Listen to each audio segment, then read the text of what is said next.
دیکھیے اگر خدا کا وجود ثابت نہ ہو اور خدا نہ ہو تو قیامت کی واقعی کوئی ضرورت نہیں ہے.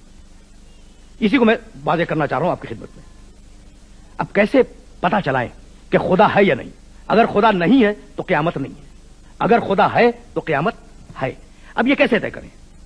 تو دیکھیے قرآن مجید کا یہ طریقہ نہیں ہے کہ وہ جب توحید کی کوئی دلیل دے تو فلسفے یا منطق کی باتیں کرے. اگر قرآن مجید اپنی دلیلوں میں فلسفہ یا منطق استعمال کرتا تو وہ کتاب ارسطو کے کام تو آ سکتی تھی، افلاطون کے کام آ سکتی تھی، لیکن وہ عام اکثریت جسے فلسفے اور منطق سے کوئی ربط نہیں ہے اس کے لیے وہ کتاب بیکار ہو جاتی.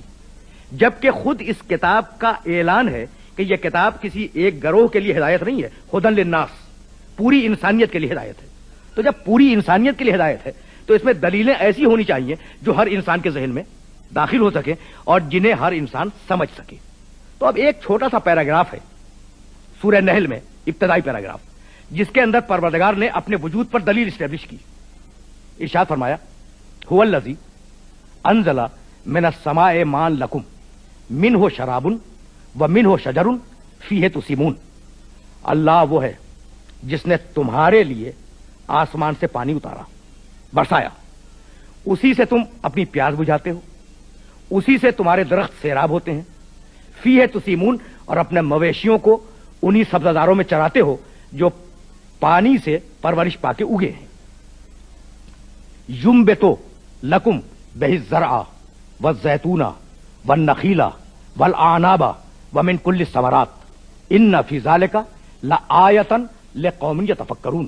اور اسی پانی کے ذریعے اللہ پھل پیدا کرتا ہے، زیتون پیدا کرتا ہے، انگور پیدا کرتا ہے، ساری دنیا کے پھل اور ساری دنیا کے پھول پیدا کرتا ہے.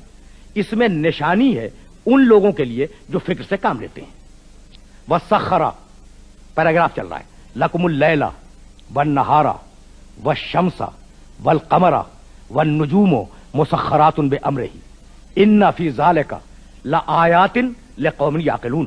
اور اللہ نے تمہارے لیے مسخر کیا رات کو، تمہارے لیے مسخر کیا دن کو، تمہارے لیے اس نے مسخر کیا سورج کو، تمہارے لیے اس نے مسخر کیا چاند کو. والنجوم مسخرات بامرہ، اور سارے کے سارے ستارے اس کے امر پر مسخر ہیں. اس میں نشانیاں ہیں صاحبان عقل کے لیے. وما ذرأ لکم فی الارض مختلفا الوانہ ان فی ذلک لآیۃ لقوم یذکرون. اور دیکھو پانی کا رنگ ایک، پانی کا مزاج ایک، مٹی کا رنگ ایک، لیکن اب یہ ہماری طاقت ہے